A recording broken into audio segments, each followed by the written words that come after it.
So this is replacing a wheel stud for a 2010 Honda Accord. Now here I'm at where I've already taken out the stud.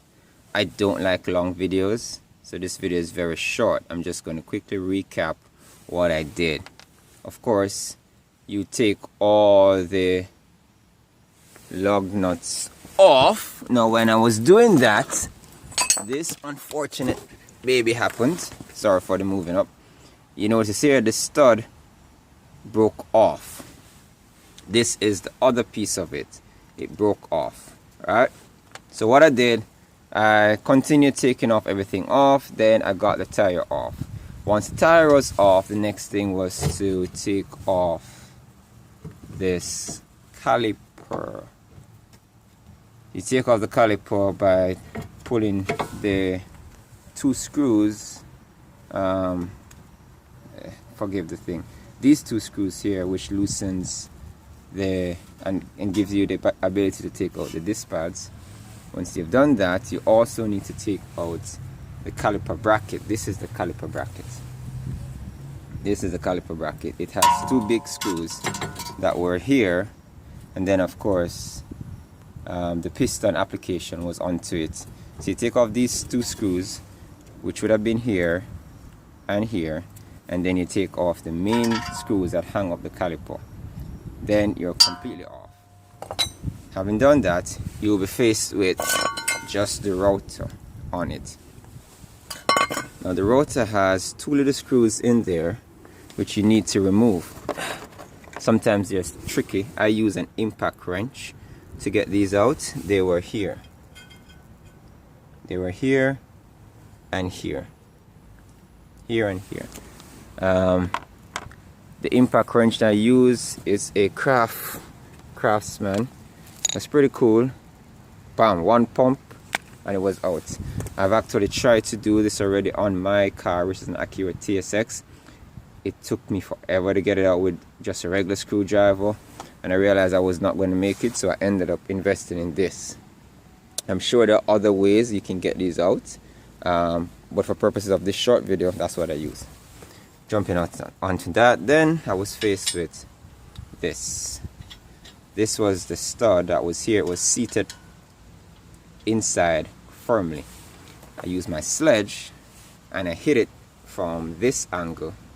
Hit it until it popped out.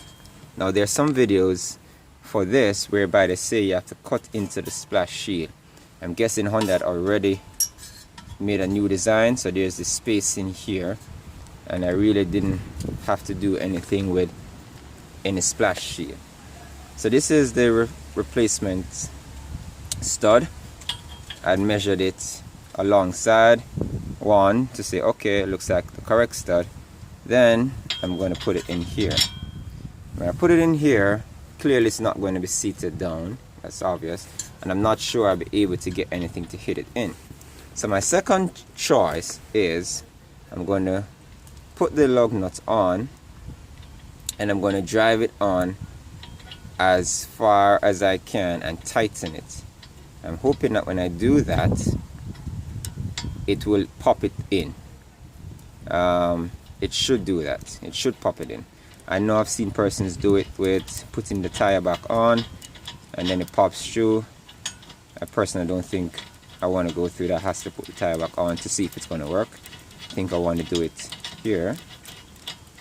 So bring it all to here, all to here, all to here. Now I'm firmly seated on the housing. It's here. Once I start to put some serious torque on this, I'm hoping it will suck it in. I'm going to have to use something to stop the nut from the wheel hub from turning. This is where I'm going to tighten using this space here. I'm going to just put this in here, get it in here. Hopefully I can get a lock. That looks like it will lock. We won't move forward anymore. And then I'm going to start turning and hopefully it pops right in. I'll let you know in the comments if it did, and hopefully that would be the end of how to change a wheel stud or a wheel bolt or a lug stud, whatever names they want to call it. It's that piece here that hangs on which you screw the lug nuts on. Alright, so that's that. Hope it helps. Bye bye.